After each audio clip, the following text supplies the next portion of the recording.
বাংলাদেশের সবচেয়ে ধনী জেলা হচ্ছে নোয়াখালী। বিগত 2010 সাল থেকে নোয়াখালী জেলা প্রশাসনের কার্যালয়ের সামনে রাজধানী ঢাকার জাতীয় প্রেস ক্লাব, চট্টগ্রাম সহ বিশ্বের বিভিন্ন দেশে নোয়াখালী বিভাগ দাবিতে সভা সমাবেশ মানববন্ধন অনুষ্ঠিত হয়েছে। এছাড়া 2015 সালে নোয়াখালী জেলা প্রশাসনের মাধ্যমে তৎকালীন প্রধানমন্ত্রী বরাবর নোয়াখালী বিভাগ বাস্তবায়নের দাবিতে জেলা শহর মাইজদিতে বিশাল মানববন্ধন শেষে স্মারকলিপি প্রদান করা হয়। 2016 সালে মন্ত্রিপরিষদ বিভাগের নির্দেশনার আলোকে বৃহত্তর নোয়াখালী 3 জেলা প্রশাসনের কার্যালয়ে গণ্যমান্য ব্যক্তিবর্গ, সুধীজন, স্থানীয় রাজনীতিবিদদের অংশগ্রহণে মত বিনিময় সভায় নোয়াখালীকে বিভাগ ঘোষণা করার দাবি জানানো হয়েছে এবং এই সংক্রান্ত কার্যপত্র এবং রেজুলেশন নোয়াখালী, ফেনী, লক্ষ্মীপুরের তৎকালীন জেলা প্রশাসকরা সরকারের মন্ত্রিপরিষদ বিভাগে পাঠিয়েছিলেন। বর্তমানে বৃহত্তর নোয়াখালী প্রায় 1 কোটি জনসংখ্যা রয়েছে। এই 3 জেলার আয়তন প্রায় 7,000 বর্গ কিলোমিটার, যা ইতিমধ্যে প্রতিষ্ঠিত সিলেট, বরিশাল, রংপুর বিভাগের আয়তনের চেয়েও কিছুটা হলেও বেশি। জনসংখ্যার দিক দিয়েও প্রস্তাবিত নোয়াখালী বিভাগের জনসংখ্যা সিলেট, রংপুর, বরিশাল বিভাগের চাইতে বেশি। তাছাড়া 1829 সালে যখন চট্টগ্রাম বিভাগ গঠিত হয় তখন বাংলাদেশের জনসংখ্যা ছিল মাত্র 2 কোটি 10 লাখ, আর এখন বৃহত্তর নোয়াখালী জনসংখ্যা হচ্ছে প্রায় 1 কোটি। সুতরাং এই বিপুল জনগোষ্ঠীকে বিভাগীয় সেবা দিতে বৃহত্তর নোয়াখালীকে নিয়ে বিভাগ গঠন করা অত্যন্ত জরুরি হয়ে পড়েছে।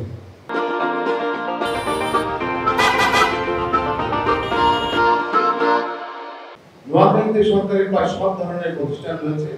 প্রশাসন বিকেন্দ্রীকরণের লক্ষ্যে নোয়াখালী বিভাগ গঠন করা হলে ঢাকা ও চট্টগ্রামের উপর জনগণের চাপ কমে। ঢাকা ও চট্টগ্রামের যানজটও কমে আসবে বলে বিশেষজ্ঞরা মনে করেন।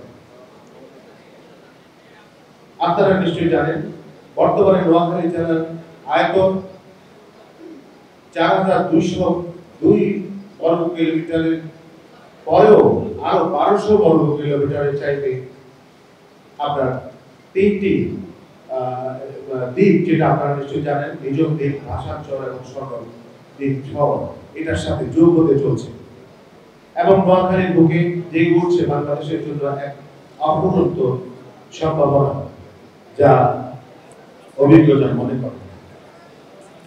নোয়াখালী, ফেনী, লক্ষ্মীপুর জেলার মানুষকে বর্তমানে বিভাগীয় কাজকর্মের জন্য বহু কষ্ট, সময়, অর্থ নষ্ট করে জীবনের ঝুঁকি নিয়ে অনেক ভোগান্তি সহ্য করে চট্টগ্রাম যেতে হয়, যা নিছক হয়রানি ঘটে। উল্লেখিত 3টি জেলাকে নিয়ে নোয়াখালী বিভাগ করা হলে এই 3 জেলার 1 কোটি মানুষ বিভাগীয় সেবার সমভাবে পেতে পারে।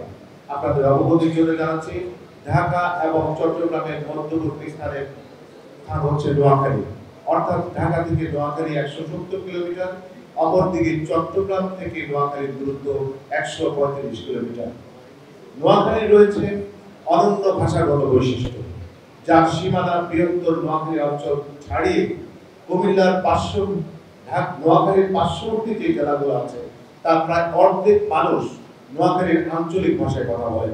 তাই ভাষাভাষিক দিক থেকেও বৃহত্তর নোয়াখালীর জনসংখ্যা 1 কোটি ছাড়িয়ে যাবে এবং এই ছাড়িয়ে যাওয়া মানুষগুলোর দাবি নোয়াখালী, ফেনী, লক্ষ্মীপুর নিয়ে নোয়াখালী বিভাগ গঠন করা।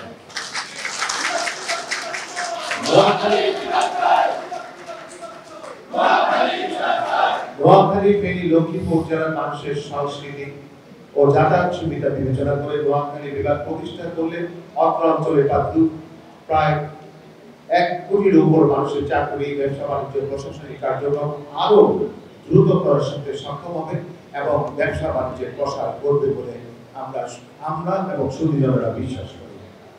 বাংলাদেশ পরিসংখ্যান ব্যুরো 2024 সালে জরিপ অনুযায়ী বাংলাদেশের সবচেয়ে ধনী জেলা হচ্ছে নোয়াখালী এবং সবচেয়ে কম দারিদ্র্যপূর্ণ এলাকা হচ্ছে নোয়াখালী। নোয়াখালীতে দারিদ্রতা নেই বললেই চলে। এছাড়া বর্তমানে বাংলাদেশের অর্থনীতিতে ও ব্যবসা বাণিজ্যে নোয়াখালীর শিল্পপতিদের প্রায় 35 ভাগ অবদান রয়েছে জিডিপিতে। আপনারা নিশ্চয়ই জানেন জিডিপি বাংলাদেশের একটা অর্থনৈতিক সেক্টর, সেখানে 35% অবদান হচ্ছে নোয়াখালীর শিল্পপতিদের এবং নোয়াখালীর যারা বাণিজ্যের সাথে জড়িত। বর্তমানে বৃহত্তর নোয়াখালীর প্রায় 10 লক্ষাধিক মানুষ মধ্যপ্রাচ্য, যুক্তরাজ্য এবং ইউরোপ সহ বিশ্বের বিভিন্ন দেশ হতে বৈদেশিক মুদ্রা তথা রিমিটেন্স পাঠিয়ে আমাদের দেশের বৈদেশিক মুদ্রার রিজার্ভ ব্যাপক হারে বাড়াচ্ছে, আর তাতে আমাদের রাষ্ট্র হচ্ছে অর্থনৈতিকভাবে শক্তিশালী। তাছাড়াও ঢাকায় অবস্থানরত নোয়াখালীর শিল্পপতিদের ব্যবসায়িক সফলতায় একদিকে বিপুল রাজস্ব সরকারকে দিচ্ছে, অন্যদিকে বৈদেশিক মুদ্রা আনতে সক্ষম হচ্ছে।